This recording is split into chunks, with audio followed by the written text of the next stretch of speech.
नमस्कार, मैं मनोज पॉल। देखो, अभी अभी जॉब का रिक्रूटमेंट हो रहा था। सी ग्रुप का एक पोस्ट है, इसमें से 60-65 हज़ार बच्चों ने फॉर्म भरा। ठीक है, मेनलैंड से कम 25 हज़ार बच्चे अंडमान निकोबार में जॉब के लिए अप्लाई करने के लिए आया है। ओपन रिक्रूटमेंट है और अंडमान का बच्चों को बिल्कुल भी नहीं मिलेगा। आप लोगों को सबको पता है।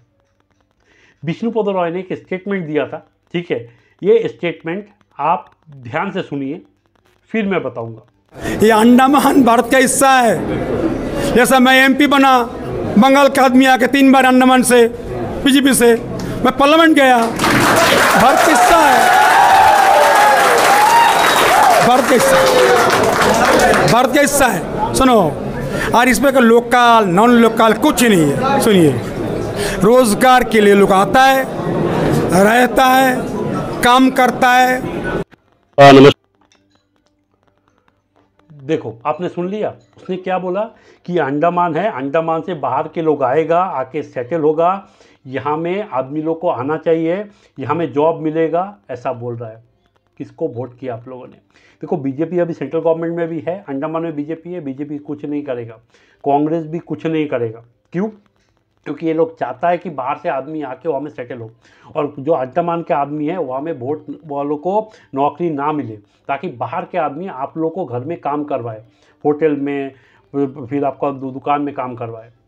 क्यों ऐसा चाहता है? देखो, वो लोग क्या है कि कभी भी अगर ऐसा करेगा तो यूपी बिहार यहाँ से बच्चा लोग गुस्सा हो जाए कि देखो बीजेपी हम लोग को दूसरे स्टेट में काम करने नहीं देता है, इसलिए नेशनल पार्टी कभी नहीं करेगा।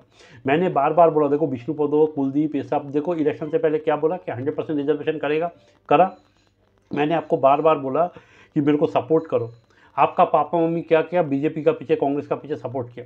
और ख़ास करके मैं स्टूडेंट लोगों को बताता हूँ, देखो जिसको नौकरी नहीं है, देखो आप एक सही बात बोलो, सीधा आपका पापा मम्मी को बोल देना, देखो आप लोगों ने उसको सपोर्ट किया जो हमारा जॉब छीना।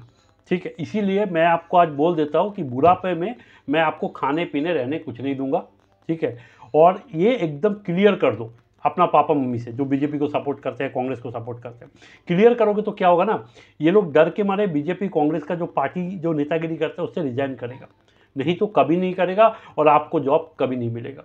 अभी क्या होता है, देखो जॉब करेगा बाहर के आदमी, ठीक है, आप भरोगे जीएसटी, आपका टैक्स का पैसा से उसको सैलरी मिलेगा। आप अच्छा से सोचो, आप लाइफ भर टैक्स दोगे, और वो बाहर से मेनलैंड का आदमी लोग लाइफ भर खाएगा, पिएगा, नाचेगा, गाएगा, और वो उसका पैसा आप दोगे लाइफ भर के लिए। जीएसटी जो टैक्स देते हो उसी का तो सैलरी है। मोदी अपना पॉकेट से कुछ नहीं देता है, अमित शाह कुछ नहीं देता है, तो इसका मतलब आप टैक्स भरोगे और आप ज़िंदगी भर कमा के वो लोग को एंजॉय करवाओगे अंडमान निकोबार में, तो कैसा बेवकूफ़ी क्यों करोगे? तो इसलिए मेरा जितना भी यूथ है, कम से कम उससे रिक्वेस्ट है कि अभी भी टाइम है।